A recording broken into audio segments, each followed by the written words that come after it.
So I have given Hydra. Hydra, the word is Hitler's favorite word, Hydra. His core team called Hydra, who can assassinate anyone. So I have taken inspiration from Hitler. I have named as a Hydra.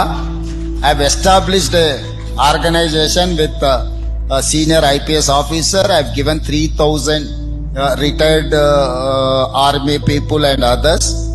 Today, anyone, you ask anyone who can dare to encourage any water body in my state or in my Hyderabad. എന്റെ ആദർശങ്ങളെയെല്ലാം ഞാൻ ഉപേക്ഷിക്കാതിരുന്നത് ശരിക്കും ഒരു അത്ഭുതമാണ്. കാരണം അവ തികച്ചും യുക്തിരഹിതവും നടപ്പിലാക്കാൻ അസാധ്യവുമാണെന്ന് തോന്നുന്നു. എങ്കിലും ഞാൻ അവയൊക്കെ മുറുക്കെ പിടിക്കുന്നു. കാരണം ചുറ്റുമുള്ള എന്തിനേക്കാളും ഉപരിയായി മനുഷ്യർ ഹൃദയം കൊണ്ട് ശരിക്കും നല്ലവരാണെന്ന് ഞാനിപ്പോഴും വിശ്വസിക്കുന്നു. ആശയക്കുഴപ്പങ്ങളും ദുരിതങ്ങളും മരണവും നിറഞ്ഞ ഒരടിത്തറയ്ക്കുമേൽ എൻ്റെ പ്രതീക്ഷകൾ കെട്ടിപ്പടുക്കാൻ എനിക്ക് കഴിയില്ല. ലോകം പടിപടിയായി ഒരു വിജനഭൂമിയായി മാറുന്നത് ഞാൻ കാണുന്നു. നമ്മയെ നശിപ്പിക്കാൻ പോകുന്ന അടുത്തടുത്ത് വരുന്ന ആ ഇടിമുഴക്കം ഞാൻ കേൾക്കുന്നു.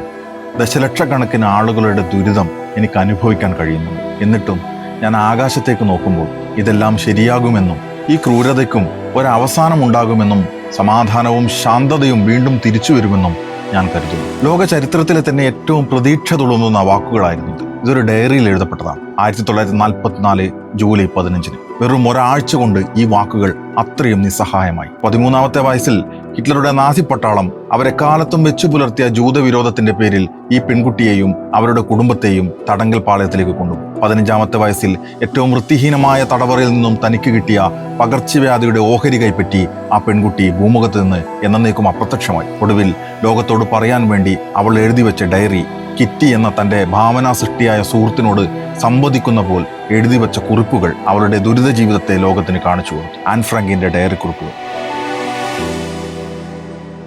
ഹിറ്റ്ലറുടെ നാസി ജർമ്മനി ലോകത്തിലെ ജൂതരോട് വെച്ച് പുലർത്തിയ പകയും വിദ്വേഷവും നിറഞ്ഞ ക്രൂര മനോഭാവത്തിന്റെ നടുക്കുന്ന അനുഭവങ്ങൾ. മനുഷ്യരെ പിടിച്ചുകൊണ്ടുവന്ന് ഏറ്റവും ഇടുങ്ങിയ തടവറയിലിട്ട് ശ്വാസം കിട്ടാതെ പിടിയിക്കുകയും തലകൊയ്ത് കൈവേദനിച്ചപ്പോൾ തലകൊയ്യാൻ യന്ത്രം കണ്ടെത്തുകയും കൂടുതൽ മനുഷ്യരെ ഒറ്റയടിക്ക് കൊല്ലാൻ വിഷവാതകം നിറച്ച ഗ്യാസ് ചാമ്പറുകൾ നിർമ്മിക്കുകയും ചെയ്ത് ലോക ചരിത്രത്തിലെ തന്നെ ഏറ്റവും വലിയ മനുഷ്യക്കുരിതം നടത്തി ഓർമ്മയ്ക്കെന്ന പോൽ തലയോടുകളുടെ ഹോളോകോസ്റ്റ് സൃഷ്ടിക്കുകയും ചെയ്ത നടുക്കുന്ന ചരിത്രം. കഴിഞ്ഞ ജൂൺ 6 ഹിന്ദു ദിനപത്രം ബംഗളൂരുവിൽ വെച്ച് നടത്തിയ കോൺക്ലേവിൽ തെലങ്കാന മുഖ്യമന്ത്രി രേവന്ത് റെഡ്ഡി ഒരു വിവാദ പരാമർശം നടത്തിയിരുന്നു. ഹൈദരാബാദ് നഗരത്തിന്റെ വികസനത്തിനും നഷ്ടപ്പെട്ടു പോയ പൊതുമുതൽ വീണ്ടെടുക്കുന്നതിനും ദുരന്ത നിവാരണത്തിനും മുഖ്യമന്ത്രി എന്ന നിലയിൽ രേവന്ത് റെഡ്ഡി പ്രത്യേക പദ്ധതി ആവിഷ്കരിച്ചിരുന്നു. ഹൈഡ്ര എന്ന് പേരിട്ട ഈ പദ്ധതി സംബന്ധിച്ച മുതിർന്ന മാധ്യമ പ്രവർത്തകൻ എൻ റാമിന്റെ ചോദ്യത്തിനുള്ള മറുപടിയാണ് ഇപ്പോൾ വിവാദമായത്. ഇതിന് രേവന്ത് റെഡ്ഡി നൽകിയ മറുപടി ഇങ്ങനെയാണ്: ഹൈഡ്ര ഹിറ്റ്ലർക്ക് ഏറ്റവും ഇഷ്ടപ്പെട്ട പേരാണ്. ആരെയും കൊല്ലാൻ മടിയില്ലാത്ത ഹിറ്റ്ലറിന്റെ കോർ ടീം. ഞാൻ അതിൽ നിന്നും പ്രചോദനങ്ങൾ ഉൾക്കൊണ്ടാണ് ഹൈഡ്ര എന്ന പദ്ധതി രൂപീകരിച്ചത്. ചരിത്രത്തിൽ നിന്ന് നമുക്ക് പലതും പഠിക്കാനുണ്ട്. പക്ഷേ ലോകം തന്നെ വെറുത്ത നരാധമനിൽ നിന്ന് എന്ത് പാഠമാണ് രാജ്യത്തെ പ്രധാന കോൺഗ്രസ് മുഖ്യമന്ത്രിമാരിൽ ഒരാളായ രേവന്ത് റെഡ്ഡിക്ക് പഠിക്കാനുള്ളത്? ഫാസിസം എന്ന അപകടകരമായ ആശയത്തിന്റെ ഒരു പടി കൂടി കടുത്ത അങ്ങേയറ്റം മനുഷ്യവിരുദ്ധമായ ആശയമായിട്ടാണ് നാസിസം അറിയപ്പെടുന്നത്. അത് ഒരേ സമയം ലോകാധിപത്യത്തിന് വേണ്ടി ശ്രമിക്കുകയും അതേസമയം ആര്യൻ എന്ന വംശത്തിന്റെ ശുദ്ധി എടുത്തു പറഞ്ഞ് ജൂത കൂട്ടക്കൊലയ്ക്ക് നേതൃത്വം കൊടുക്കുകയും ചെയ്തു. രൂപീകരണവും അധികാരം കൈയാളലും രാഷ്ട്രീയ അന്ത്യവുമായി കുറഞ്ഞ പക്ഷം 2.5 പതിറ്റാണ്ടാണ് നാസിസവും ഫാസിസവും ലോകത്തെ രാജ്യാധികാരം കൈയാളിയത്. പക്ഷേ ഈ വർഷങ്ങളിൽ ലോകം അനുഭവിച്ച വേദനകൾക്കും ആശങ്കകൾക്കും മരണങ്ങൾക്കും അറ്റവും അതിരുമില്ലായിരുന്നു. അതിനെല്ലാം തലച്ചോറായ ഒരു മനുഷ്യനെ ഞാനിത് ആരാധ്യ പുരുഷനായി കൂടെ കൂട്ടുന്നുവെന്ന് രേവന്ത് റെഡ്ഡിയുടെ പ്രസ്താവന നാക്കുപിഴയോ അബദ്ധങ്ങളോ അല്ല, മറിച്ച് സ്റ്റേറ്റ് ഓഫ് മൈൻഡാണ്. ഹൈഡ്ര എന്ന വാക്കിന്റെ വരവ് ഗ്രീക്ക് പുരാണങ്ങളിൽ നിന്നാണ്. നിരവധി തലയുള്ള ഒരു ജലസർപ്പം. ഒരു തല ഛേദിക്കപ്പെട്ടാലും പുനരുജ്ജീവന ശേഷിയുള്ള ഭീകര സ്വത്വം. ഈ വിധം പുനരുജ്ജീവന ശേഷിയുള്ളതും ആയതുകൊണ്ട് തന്നെ സ്ഥിരതയുള്ളതുമായ ആശങ്കകളെയാണ് ഹൈഡ്ര എന്ന പദം കൊണ്ട് വിവരിക്കുന്നത്. ഈ വിശദീകരണം നിലനിൽക്കെ തന്നെ ഹിറ്റ്ലർ അതിന് മറ്റൊരു അർത്ഥം കൂടി നൽകി: ഉറവിടത്തിൽ തന്നെ തകർക്കേണ്ട ബഹുമുഖമായ ഭീഷണി. റെഡ്ഡി പറഞ്ഞതുപോലെ ഹൈഡ്ര എന്ന പേരിൽ ഹിറ്റ്ലർക്ക് ഔദ്യോഗികമായ ഒരു ഗൂഢസംഘം ഉണ്ടായിരുന്നതായി ചരിത്രം പറയുന്നില്ല. പക്ഷെ ആരെയും എപ്പോഴും കൊല്ലാൻ പോകുന്ന ഒരു സംഘത്തെ ആത്മഹത്യക്ക് തലേന്ന് വരെ ഹിറ്റ്ലർ നിലനിർത്തിയിരുന്നു. നാസിസത്തിന്റെ വിത്ത് മനസ്സിൽ മുളപൊട്ടിയ കാലം തൊട്ട് ഹിറ്റ്ലർ കൊണ്ടു നടക്കുന്ന ആശയം തന്നെയാണ് ഹൈഡ്ര.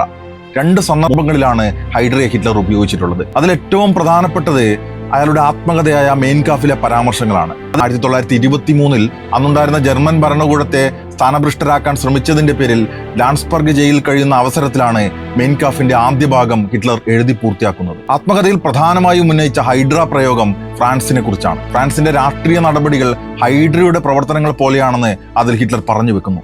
1914 ഒന്നാം ലോക മഹായുദ്ധം ആരംഭിച്ചത് മുതലുള്ള ഫ്രാൻസിന്റെ പ്രവർത്തനങ്ങൾ ജർമ്മനിക്ക് ഏറെ നഷ്ടങ്ങളുണ്ടാക്കി.